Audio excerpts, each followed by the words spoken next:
What's up YouTube? I'm Trent Wel-Don. Welcome back to the channel Wel-Don Aquatics. Today I want to have a discussion with everybody on using natural ways to add tannins to our aquarium. Now what are tannins? You know, that's going to be something that puts in a nice tint into your water. It's going to make it that nice rich brown color. A lot of people will use this in properties if they're trying to go for what they call a black water tank. Now I've previously done some of that on my channel in the past, and I will be leaving a link up in the corner to a previous video I did where we actually started to set up a black water aquarium, and I used some botanicals from Tannin Aquatics. Now botanicals are items that we add into the aquarium that's going to add that tint.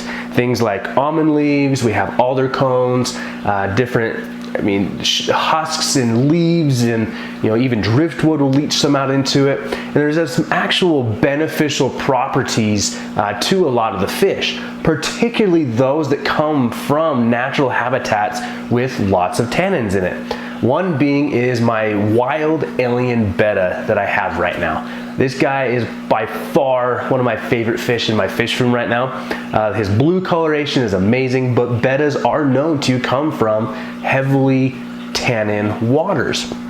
So like we were talking about, we can use things like catappa leaves, or also known as the Indian almond leaves. You can actually set these right into an aquarium. It'll slowly leach out. These will break down in the aquarium and can cause quite a mess. Another option you have is if you can actually boil these. So that's what my previous video was. We were boiling the botanicals from Tannin Aquatics. You want to release a lot of that. Then you can also use that to pour into the water. So you could boil your almond leaves, take the water and pour it into your aquarium after it's cooled down, and it's going to add that nice rich tint. This is also gives a lot of beneficial food for all the microorganisms that are going to grow across this. Just the biofilm that's going to grow across these for any kind of shrimp in any aquarium. We talked about Tannin Aquatics here in this whole video. This is actually a bag of the alder cones from Tannin Aquatics.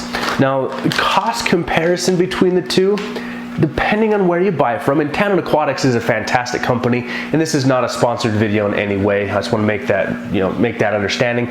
But cost comparison, you can find almond leaves slightly cheaper than you can the alder cones. These are all over Amazon. I know alder cones are all over Amazon. Aquarium Co-op is carrying a lot of this stuff, so I will be leaving links down in the description below to Tannin Aquatics website, to Aquarium Co-op where you can buy from.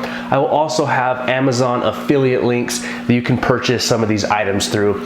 But an interesting one that I've actually been wanting to play with and experiment with, and that's what the whole purpose of making this video is, using herbal tea.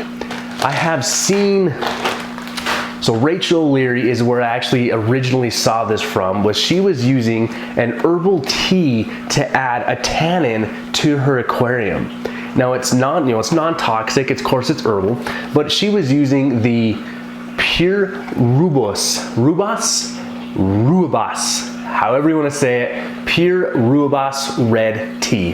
Now this is a naturally caffeine-free tea, so you're not going to be boosting your fish on anything or harming them in any way. But you will just simply make this up as you know it, a normal tea bag. It's boil some hot water, pull out one of the tea bags, steam it in it for a while, and you'll let it seep. And when it's done, you will then take that after it's cooled down and pour it into your aquarium.